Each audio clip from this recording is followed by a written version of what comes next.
welcome back to day 2 of poetry. I am so excited to get started with our very first poem.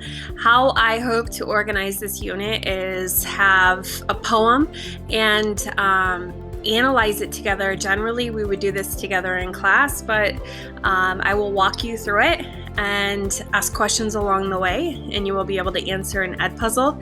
And hopefully, by me modeling this for you, it will train your brain to analyze poetry in the same way. The poem that we're going to analyze today is called Introduction to Poetry. I want you to think about that title and quickly write down what you think this poem will be about. The first poem we're going to do today is called Introduction to Poetry, and the author or the poet is Billy Collins. And Billy Collins is actually a modern day poet. He is alive today.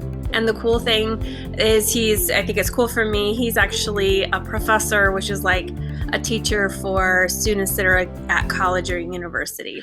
I'm going to begin by playing a video of the poem that actually has the poet, Billy Collins, narrating it. And afterwards, I will go over the poem with you to make sense of it. Let's get started. Introduction to Poetry.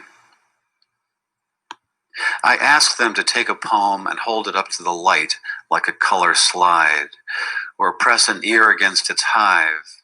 I say, drop a mouse into a poem and watch him probe his way out, or walk inside the poem's room and feel the walls for a light switch.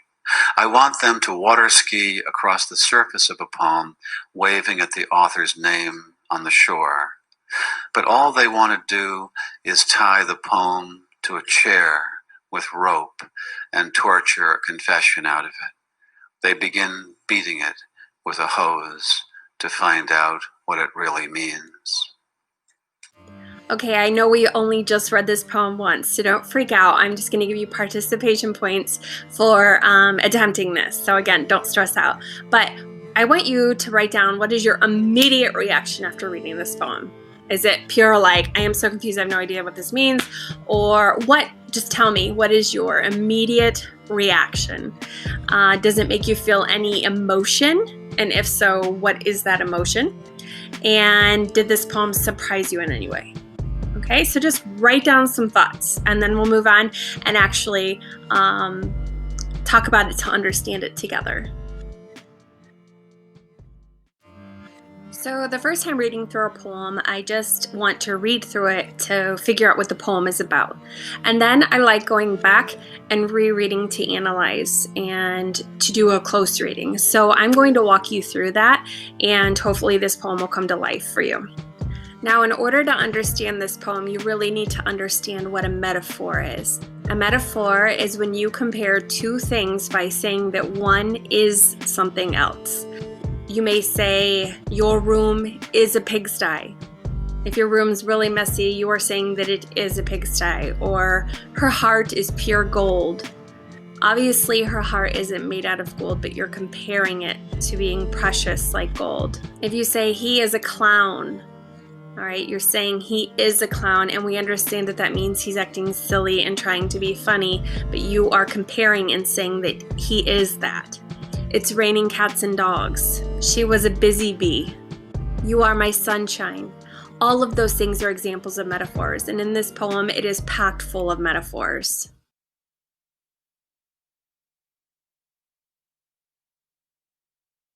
So in a poem, we call these stanzas. Kids tend to call them paragraphs, but they're actually stanzas. And in here, we have a line break. So we would call this the first stanza. Then we have a line break, the second stanza, line break, third stanza. So if we go through 5, 6, 7, we see that this poem has 7 stanzas. So what we're going to do is break it down per stanza. So let's look at stanza 1.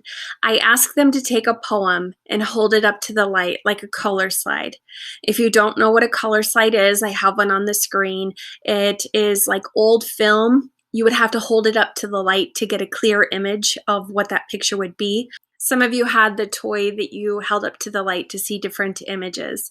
So in here, he is saying a poem is a color slide. He's using a metaphor.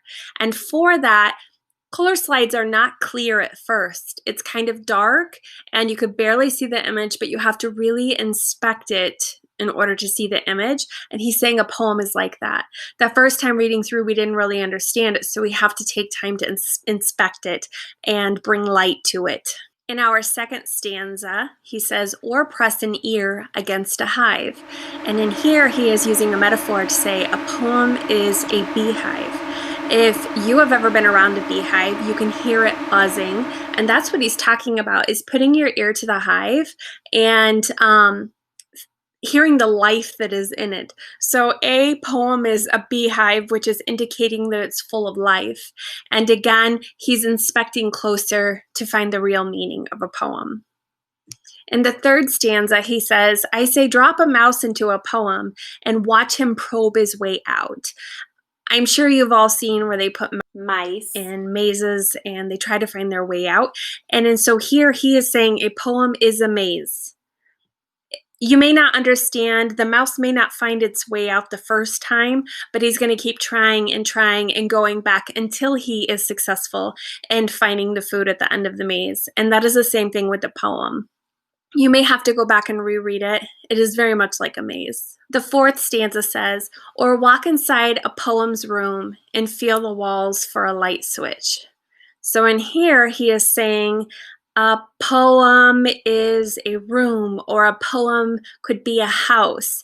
And it's just like if you were to wake up in the middle of the night to maybe get a drink of water, and you need to turn a light on, most likely. Otherwise, you don't know where things are. You might trip. It's the same thing with the poem. Turning the light on is kind of figurative for having an understanding of the poem, which hopefully is happening for you right now. Light bulbs are probably going off.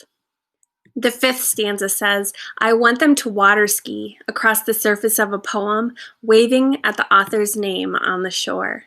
So here he is saying that a poem is water, or a body of water.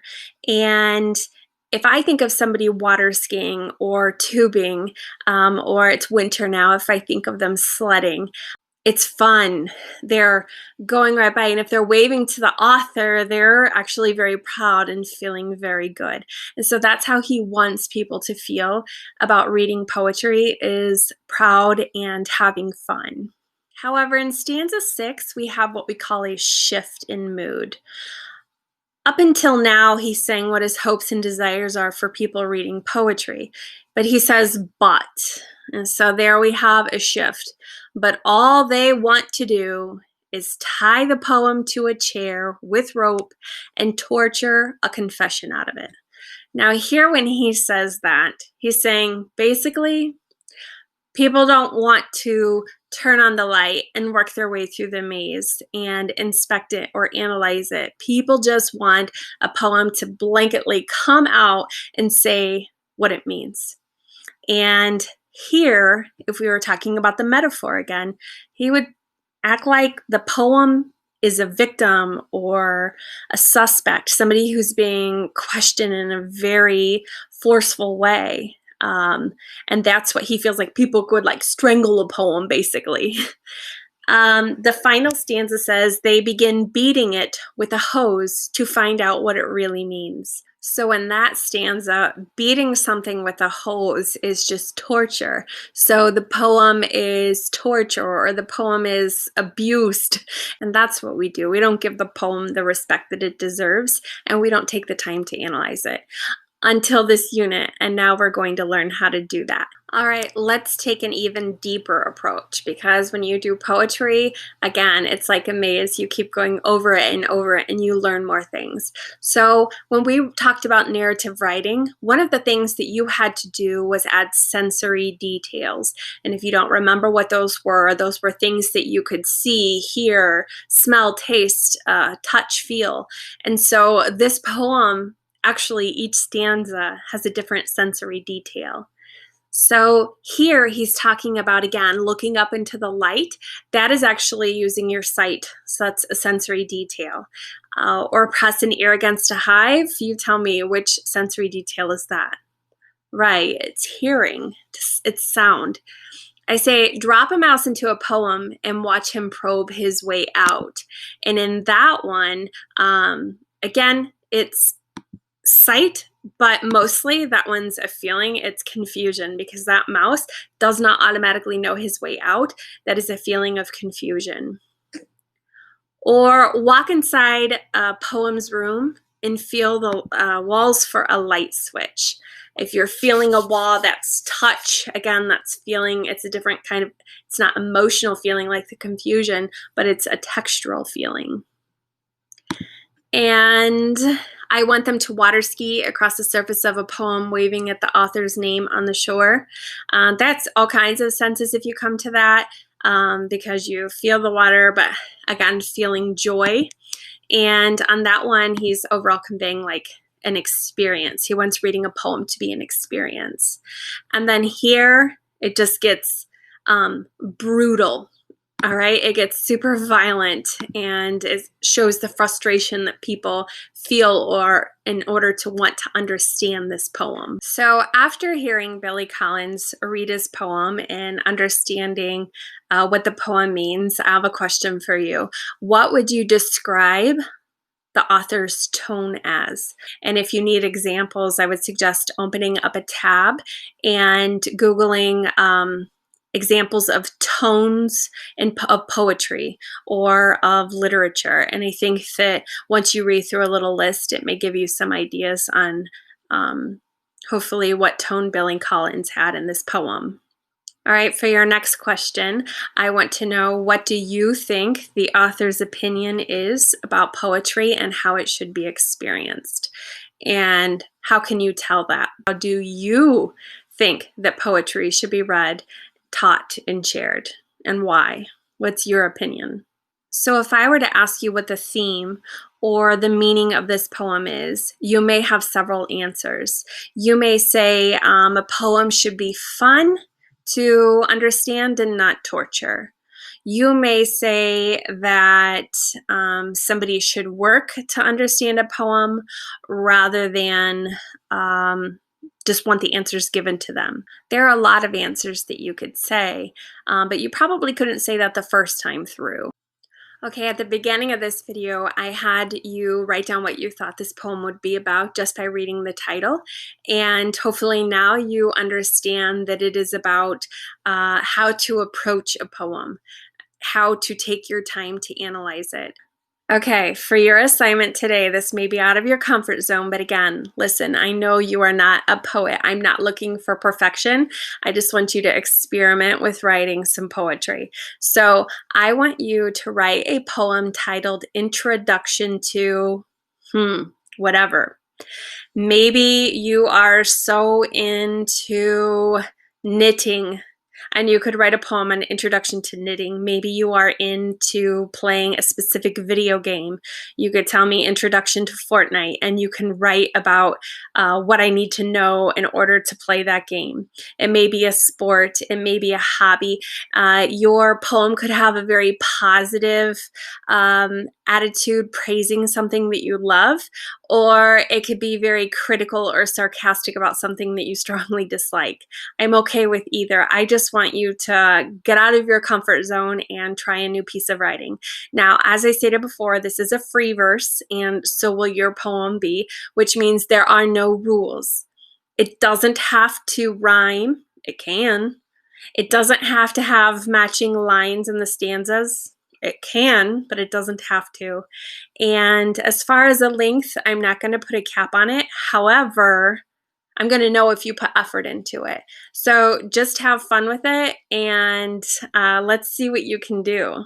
I hope that me walking through this poem has really enlightened you to how to understand a poem, and we're going to do this every day. So stick with me, and we'll have a lot of fun with this. And please answer one more thing. What did you think of today's lesson?